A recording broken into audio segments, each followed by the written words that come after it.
Hello et bienvenue pour de nouvelles croustilles. Aujourd'hui je vous retrouve pour la vidéo numéro 1 concernant la pâte polymère de la catégorie Fimo Herb. J'ai fait une vidéo la semaine passée mais c'est pour le montage de bijoux. Aujourd'hui vraiment c'est la Fimo. Je voulais commencer par la présentation des outils de base. J'espère que la vidéo vous aidera, alors c'est parti. Voici les 4 outils à avoir quand on débute la pâte polymère. Premièrement, ils sont en plastique donc ne peuvent pas se casser. Deuxièmement, sont vraiment pas chers. Et troisièmement, ont tous une utilité très spécifique. Je vais vous montrer dans un instant. Le premier est biseauté et donc sur le côté, il est comme ceci, donc arrondi.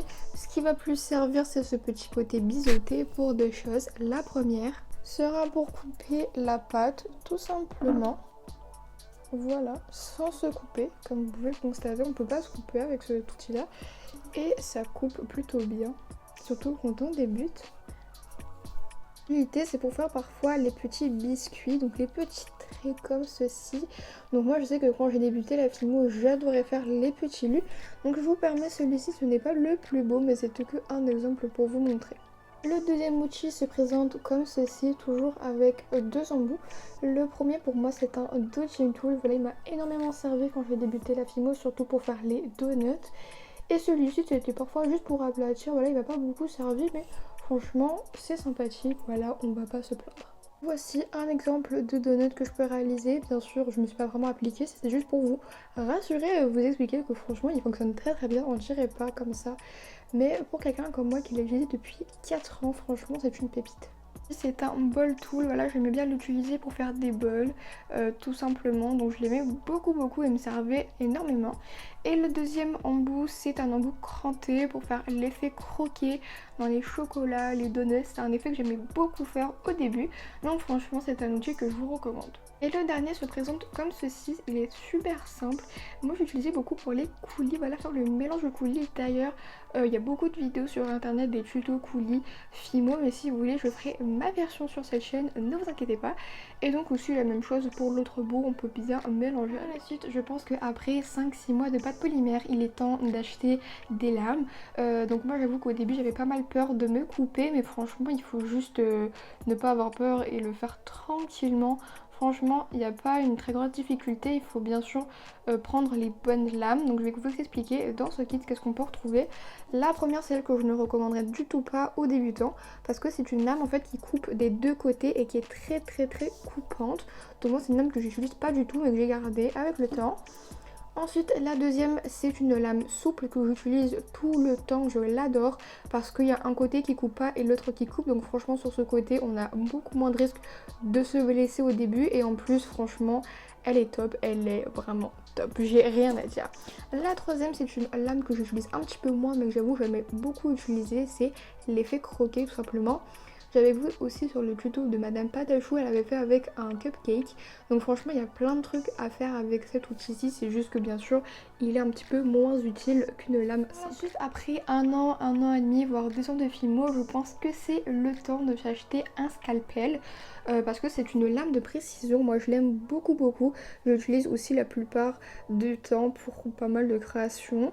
Tout simplement, et donc la plupart du temps ils viennent avec des lames de rechange, donc sur ce côté là pas besoin de racheter plusieurs fois d'Exacto, on peut aussi appeler, donc voilà, vraiment une pépite. Je vous recommanderais seulement pas cet outil si vous débutez parce qu'encore une fois c'est un outil de précision et donc quand on débute forcément on est très grossier, on connaît pas forcément les détails, on est juste là à s'amuser et franchement il n'y a aucun problème là-dessus, c'est juste que je pense que plus on développe les techniques et plus on commence à être méticuleux, donc voilà, c'est tout simplement pour ça que je vous recommanderais pas de l'acheter dès les premiers mois. Après 6 mois voire 1 an de pâte polymère, il est le temps de vous acheter des dodging tools. Leur utilisation première est pour les ongles, donc le nail art, mais bien sûr on peut très bien les utiliser pour la pâte polymère, pour les dodging tools, les coulis, souder, les créations ensemble. Franchement c'est des pépites, ils coûtent vraiment pas cher. Moi je les ai achetés sur Amazon pour moins de 5$, mais vous pouvez le trouver sur n'importe quelle plateforme, ils sont très disponibles et en plus ils restent avec vous tout au long que vous faites de la Fimo. Franchement c'est pas des outils que vous allez changer à chaque année, pas du tout, et en plus c'est un kit de 5, donc franchement il y a pas mal de tailles différentes qui peut vous aider à faire beaucoup d'effets différents. Aussi au fur et à mesure on va commencer à créer les petits visages kawaii et franchement ça pourrait vous aider. La pâte polymère, je pense que c'est essentiel d'avoir un rouleau. Si vous voulez faire de la récup, je vous recommanderais un comprimé de Doliprane. Sa surface est brillante donc la pâte polymère n'adhérera pas contrairement à du bois par exemple. Et si vous voulez un petit peu investir, pour 2 $, j'ai acheté ce rouleau en acrylique sur AliExpress. Franchement c'est un très joli rouleau donc je vous les recommanderais si vous voulez débuter la pâte polymère. Et bien sûr avec le temps s'acheter un rouleau en inox par exemple. De pâte polymère, les textures c'est quelque chose qu'on commence à développer avec les gâteaux par exemple, et donc pour cela à la place de mettre du tonne d'argent pour des aiguilles, moi je vous recommanderais soit l'aiguille d'un compas tout bêtement. En plus il y a différentes tailles d'aiguilles de compas donc franchement vous pouvez trouver différentes textures avec. Et deuxièmement c'est tout simplement de faire un petit DIY avec de la pâte beurre et une aiguille de couture. Vous collez ça ensemble, vous l'enfournez parce que le métal il y a quelque chose qui s'enfourne très bien. Et par la suite vous allez souder le tout avec de la colle et franchement pépite. Le dernier outil que je vous recommanderais d'acheter quand vous débutez la pâte polymère, je dirais 1 an et demi, voire 2 ans plus tard, ce serait les pastels secs. Parce que justement, quand on fait la fimo, on commence à vouloir créer des choses plus réalistes.